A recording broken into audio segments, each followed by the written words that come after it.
All right, let's talk about two tiny little words that can cause a whole lot of confusion: between and among. Now, they seem super simple, right? But the rule that most of us learned growing up, well, it's not exactly the full story. So I want you to be honest for a second. When you're writing and you have to pick one of these words, do you ever just pause?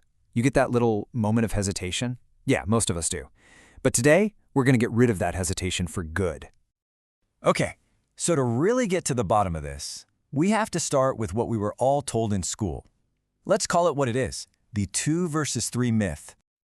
This probably sounds incredibly familiar, right? It's simple, it's easy, and it feels like a nice, solid grammar rule. I mean, it's been drilled into our heads for years. But here's the big reveal. That rule, it's a myth. Or, to be a little more generous, it's a huge oversimplification that can actually steer you wrong and make you choose the incorrect word. So now that we've busted that old myth, let's build up the truth. It's time to learn the real rule for how to use the word between. And here is the absolute key. If you remember one thing, make it this. It's not about the number of items. It's all about the relationship between them. You use between when you're talking about distinct, individual things, where each one has a one-to-one relationship with the others. Let's look at this example. He had to decide between London, Paris, and Rome.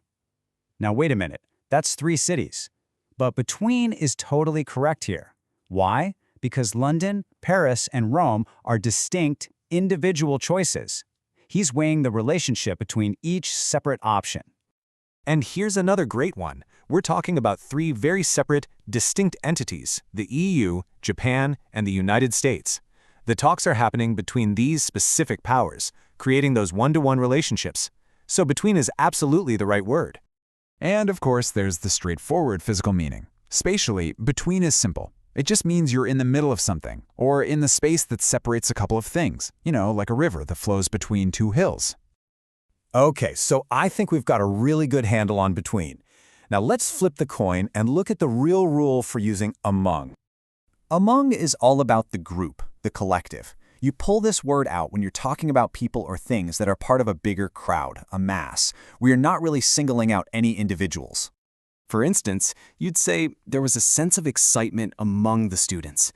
You see, we're not talking about a feeling shared between 2 specific students, but a general mood that's just in the air, shared by the entire group. And in this case, among gives you that feeling of belonging, of being part of a collective. She is one of them, mixed in with that whole community of artists. Spatially, it's the same idea. Among means you're surrounded, you're mixed in. A cabin isn't hidden between 2 trees, it's hidden among the trees because it's part of the whole big forest. Okay, so we've taken these 2 concepts apart, piece by piece. Now let's put them back together. This is where it all really clicks. Here it is. This is the main takeaway.